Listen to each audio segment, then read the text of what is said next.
فَلِلَّهِ الْمَكْرُ جَمِيعًا، پس اللہ ہی کی تدبیریں جو ہیں وہ سب کی سب جو ہیں وہ اللہ ہی کے لیے ہیں۔ یعلم ما تکسب کل نفس، وہ جانتا ہے جو کچھ ہر جان کرتی ہے، جو اس کے اعمال ہیں وہ ہر چیز کا اس کو علم ہے۔ فَسَيَعْلَمُ الْكُفَّارُ لِمَنْ عُقْبَى الدَّارِ، اور عنقریب کافر جان لیں گے کہ وہ آخرت کا گھر کس کا ہے، وہ انجام کار کس کا اچھا ہے۔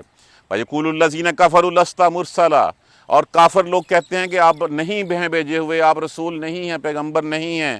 کل کہہ دیجئے کفا باللہ شہیدن بینی و بینکم، میرے لیے اللہ ہی کی گواہی کافی ہے میرے درمیان اور تمہارے درمیان۔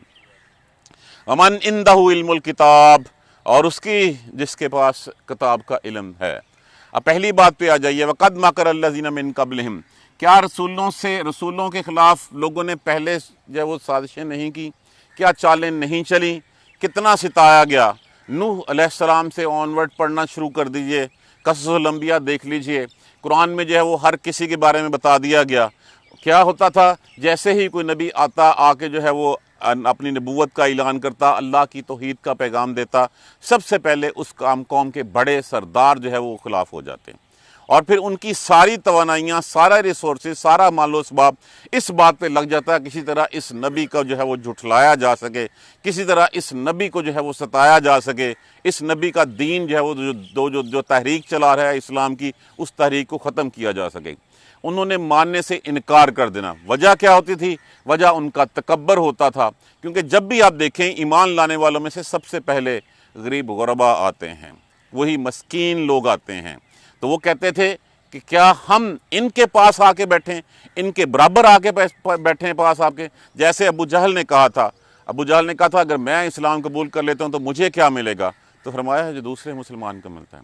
تو اس نے آگے سے جو ہے وہ معاذ اللہ یہ کہا تھا کہ لعنت ہو ایسے دین پر، برباد ہو جائے ایسا دین جس میں جو ہے وہ ابو جہل جیسا سردار جو ہے وہ آ کے بلال حبشی کے پاس بیٹھے یا سلمان فارسی کے پاس بیٹھے۔ تو کیا یہ اصل میں یہی وہ خمار تھا، یہی وہ تکبر تھا جو ان کو، یہ نہیں تھا کہ وہ اسلام کو سچا سمجھتے تھے، لیکن اس کے باوجود یہ تکبر ان کو جو ہے وہ لے کے بیٹھ گیا۔ اسی تکبر کی بنا کے اوپر جو ہے وہ پھر کیا کرتے تھے؟ اس نبی کے خلاف، آپ صلی اللہ علیہ وآلہ وسلم کے خلاف کیا کچھ نہیں کیا؟ کیا آپ کی راہوں میں کانٹے نہیں بچھائے گئے؟ کیا آپ کی گردن کے اوپر، کمر کے اوپر جو ہے وہ اوجری جو ہے وہ نہیں لاد دی گئی تھی؟ کیا جو ہے وہ آپ کے کھانے میں جو ہے وہ خاک نہیں ڈالا کرتے تھے؟ آپ کے گھر کے اوپر سے جو ہے وہ ہنڈیا کے اوپر جو ہے وہ نہیں خاک پھینکا کرتے تھے؟ کون سا ایسا ظلم ہے جو آپ دیکھ لیجئے حضور صلی اللہ علیہ وآلہ وسلم کے خلاف انہوں نے نہیں کیا؟ کون سی چال جو ہے وہ ایسی نہیں چلی؟ تو یہاں پہ یہی کہا گیا کہ ان کو بتا دیجئے کہ یہ اس طرح کی چالیں جو پہلے بھی چلتے رہے ہیں، جو پہلے لوگ تھے وہ بھی ایسے ہی کرتے تھے، ان کا انجام دیکھنا ہے تو دائیں بائیں نکلو، جا کے فسیروا فی الارض، پھرو زمین میں، دیکھ لو کھنڈرات تمہیں نظر آئیں گے، اور ان کھنڈرات کے وہ لوگ گواہ تھے۔ اس سے بڑھ کے اور کیا دیکھ لو؟ یہ دیکھ لو کہ فیل والوں کے ساتھ کیا ہوا تھا، وہ اللہ کا گھر مٹانے آئے تھے، وہ ایک ابابیل، ایک چھوٹے سے پرندے نے جو ہے وہ ان سب کو تباہ کر کے رکھ دیا تھا۔ تو یہ ساری وہ چالیں چلتے ہیں، لیکن وہ ساری چالیں، ساری تدبیریں تو اللہ ہی کے لیے ہیں، اور ہمیشہ اللہ ہی کی تدبیریں کامیاب ہوتی ہیں۔ حق ہمیشہ اللہ ہی کی طرف سے آتا ہے، اور وہی حق جو ہے وہ کامیاب بھی ہوتا ہے۔ جتنے بھی اللہ کے ماننے والے تھے، انبیاء کرام سمیت، ان سب کو بچا لیا جاتا ہے، اور باقی ساروں کا انجام تمہارے سامنے ہے۔ فتح ہمیشہ جو ہے وہ حق اور سچ کی ہوتی ہے۔ جتنی تدبیریں ہیں وہ اللہ ہی کے لیے ہیں، اور اللہ ہی تدبیر فرماتا ہے، اور حق ہی بلند ہوتا ہے۔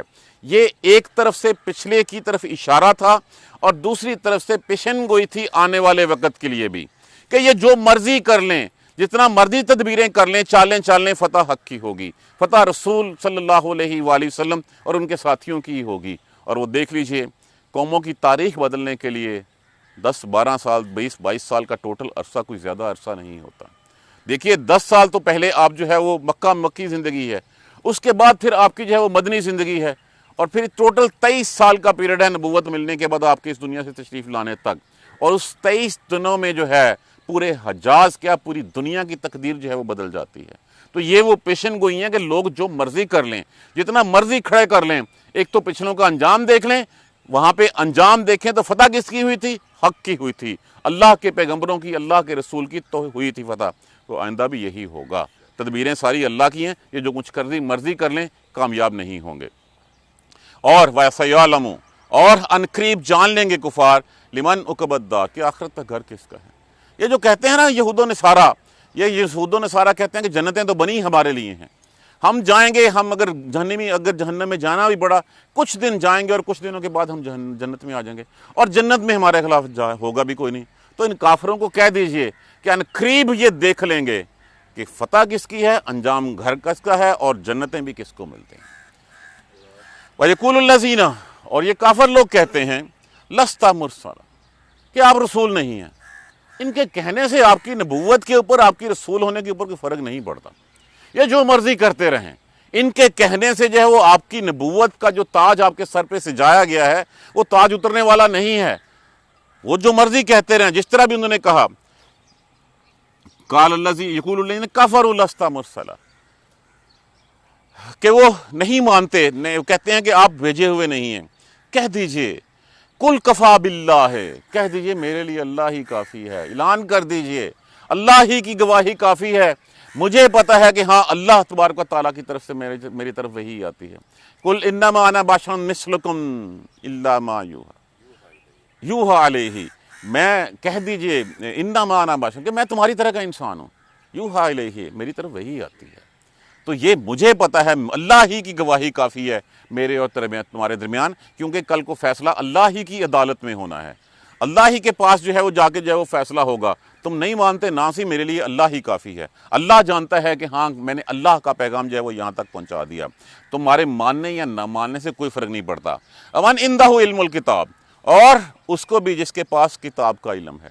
یہاں سے اس کتاب کے علم سے مراد دو چیزیں ہیں، ایک تو یہ کہ وہ من عندہ، وہ اللہ جس کے پاس علم الکتاب ہے، اور دوسری اس سے جو تفسیر مفسرین کرام نے لی ہے کہ اس سے مراد وہ لوگ ہیں جن کے پاس، جو اہل کتاب ہیں، جن کے پاس کتابیں تھیں، جن کے پاس اللہ کے رسول کی نشانیاں تھیں، جن کی کتابوں میں لکھا ہوا تھا فاسمہ احمد، عیسیٰ علیہ السلام نے کیا تھا، میں بشارت دیتا ہوں اس کی جس کا نام احمد ہوگا، لکھا ہوا تھا واضح طور پہ، جیسے فرمایا گیا سورہ بقرہ میں یعرفونہ کما یعرفون ابناءہم، وہ تو اس کو ایسے پہچانتے ہیں جیسے اپنے بچوں کو پہچانا جاتا ہے، جیسے 1,00,000 کا مجمع ہو اور اس میں سے ایک شخص آئے اور ایک سیکنڈ میں جو ہے وہ اپنے بیٹے کو پہچان لے، اسی طرح وہ محمد صلی اللہ علیہ وآلہ وسلم کی پہچان رکھتے تھے، وہ نشانیاں تک جانتے تھے۔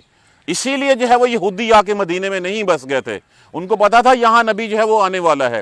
اسی لیے یہود کے علماء جو ہے وہ مکہ میں گلیوں میں آوازیں لگاتے نہیں پھرتے تھے ان دنوں، جن دنوں آپ صلی اللہ علیہ وآلہ وسلم اس دنیا میں تشریف لانے والے تھے، پوچھتے تھے کوئی بچہ پیدا تو نہیں ہوا، پتہ تھا ان کو کہ ان دنوں میں آنے والے ہیں۔ اور جب دیکھا کہ آپ صلی اللہ علیہ وآلہ وسلم دنیا میں تشریف لا چکے ہیں، آئے، آ کے دیکھا، مہر نبوت دیکھی اور مایوس ہو کے چلے گئے کہ یہ بنی اسماعیل میں کیوں آ گیا، بنی اسرائیل میں کیوں نہیں آیا۔ اتنی نشانیاں جو ہیں وہ پتہ تھیں۔ اگر نشانیوں کی بات لینی ہے تو پھر ورقہ بن نوفل کے پاس جو ہے وہ آپ صلی اللہ علیہ وآلہ وسلم کا جانا اور 1 منٹ میں پہچان کے کہہ دینا کہ بھتیجے کاش اس وقت تک میں زندہ ہوتا جس وقت تمہارے شہر والے جو تمہیں شہر سے باہر نکال دیں گے تیری میں مدد کر سکتا۔ تو اس وقت آپ صلی اللہ علیہ وسلم نے فرمایا کیا مجھے نکال لیں گے؟ ہر نبیوں کے ساتھ یہی ہوتا آیا ہے۔ تو وہ اس طرح جس کے پاس علم ہے وہ تو جانتے ہیں اور ان کی گواہی بھی کافی ہے۔ اور اس سلسلے میں جب گواہی کی بات کر رہے ہیں اہل کتاب میں سے، تو اہل کتاب میں سے عبداللہ بن سلام رضی اللہ تعالیٰ عنہ کا نام لے لیجئے۔ جیسے آپ توریت میں سے اہل کتاب میں سے تھے، یہودیوں کے بہت بڑے عالم تھے، پتہ تھا نشانیوں کا کہ حضور صلی اللہ علیہ وسلم کی یہ نشانیاں ہوں گی۔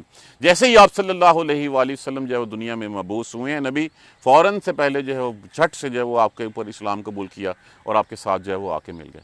تو کیا نشانیاں تھیں؟ پتہ تھا تو آپ اور آپ کے ساتھی جو ہے وہ آئے تھے، وہ تو ایسے ہی پہچانتے تھے، ان کو پتہ تھا کہ یہ محمد وہی صلی اللہ علیہ وآلہ وسلم وہی ہیں۔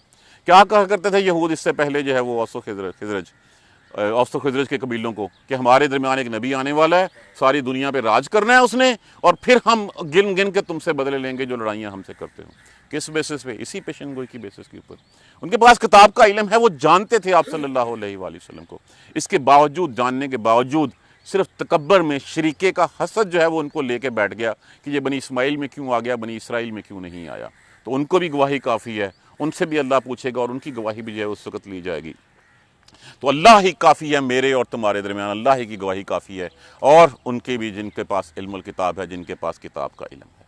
الحمدللہ آج سورہ رعد ہماری جو ہے وہ مکمل ہوگی۔ کوشش کی ہم نے اگر ہم اس کا جائزہ لیں ٹوٹل تو یہ ساری توحید کی صورت ہے، توحید اور رسالت کی صورت ہے کہ اس میں جو ہے وہ اللہ کی وحدانیت کا بیان ہے، رسول اللہ صلی اللہ علیہ وآلہ وسلم کی رسالت کے بارے میں بتایا گیا ہے، اور تیسری ایک ہی چیز رہ جاتی ہے اور وہ ہے آخرت کا بیان۔ اس کا بھی تذکرہ اس سورہ مبارکہ میں فرما دیا گیا۔ انشاءاللہ ہم کل اور پرسوں اس کی ریویژن کریں گے۔ دعا کریں اللہ تبارک و تعالی ہمیں قرآن سمجھ کر پڑھنے اور اس پر عمل کرنے کی ہمت اور توفیق دیں۔ جزاک اللہ خیر۔ سبحانک اللہم و بحمدک اشہد ان لا الہ الا انت استغفرک و اتوب الیک۔ اعوذ باللہ من الشیطان الرجیم، بسم اللہ الرحمن الرحیم۔ الحمدللہ رب العالمین، الحمدللہ رب العالمین، الحمدللہ رب العالمین۔ اللہم صلی علی محمد وعلی آل محمد کما صلیت علی ابراہیم وعلی آل ابراہیم انک حمید مجید۔ اللہم بارک علی محمد وعلی آل محمد کما بارکت علی ابراہیم وعلی آل ابراہیم انک حمید مجید۔ ربنا لا تؤاخذنا ان نسینا او اخطانا ربنا ولا تحمل علینا اسرا کما حملتہ علی الذین من قبلنا ربنا ولا تحملنا ما لا طاقۃ لنا به واعف عنا واغفر لنا وارحمنا انت مولانا فانصرنا علی القوم الکافرین۔ ربنا لا تزغ قلوبنا بعد إذ هديتنا وهب لنا من لدنك رحمة إنك أنت الوهاب۔ ربنا رب اغفر وارحم وأنت خير الراحمين۔ یا رب ارحمهما كما ربياني صغيرا، یا رب ارحمهما كما ربياني صغيرا، یا رب ارحمهما كما ربياني صغيرا۔ ربنا ظلمنا أنفسنا وإن لم تغفر لنا وترحمنا لنكونن من الخاسرين۔ لا إله إلا أنت سبحانك إني كنت من الظالمين۔ یا اللہ سورہ رات کی تشریح مکمل ترجمہ مکمل ہوا، اللہ تبارک و تعالیٰ اسے اپنی بارگاہ میں قبول فرما لے۔ یا اللہ اس میں جو غلطیاں کوتاہیاں ہوئیں ہم سے ہوئیں وہ ہماری طرف سے ہوئیں، ان کو معاف فرما دے، ان پہ ہمارا مواخذہ مت کر لینا۔ یا اللہ اس کوشش کو قبول فرما لینا۔ یا اللہ ہم سب کو سیدھا راستہ دکھا دینا۔ اللہم اہدنا الصراط المستقیم۔ یا اللہ اس قرآن کی برکت سے ہمیں سیدھا راستہ دکھا دے۔ اللہم اہدنا الصراط المستقیم، اللہم اہدنا الصراط المستقیم، اللہم اہدنا الصراط المستقیم۔ بیماروں کے لیے دعا کیجیے جو دنیا میں بیمار ہیں، اس کرونا کے ہاتھوں یا دوسری امراض کے ہاتھوں، اللہ تبارک و تعالیٰ سب کو صحت کاملہ عطا فرمائے، سب کو صحت والی زندگی عطا فرمائے، سب کی پریشانیاں مصیبتیں بیماریاں دور فرمائے۔ جو دنیا سے چلے گئے ہیں ان کے لیے دعا کیجیے اللہ تبارک و تعالیٰ ان کی مغفرت بخشش فرما دے۔ جن کی مغفرت بخشش اللہ کے ہاں ہو چکی ہے، اللہ تبارک و تعالیٰ سے دعا کہ ان کے درجات بلند فرما دے، اللہ سب کو معاف کر دے، سب پہ حال پہ رحم فرما دے۔ ربنا تقبل منا انک انت السمیع العلیم وتب علینا انک انت التواب الرحیم۔ الحمدللہ رب العالمین الرحمن یا رب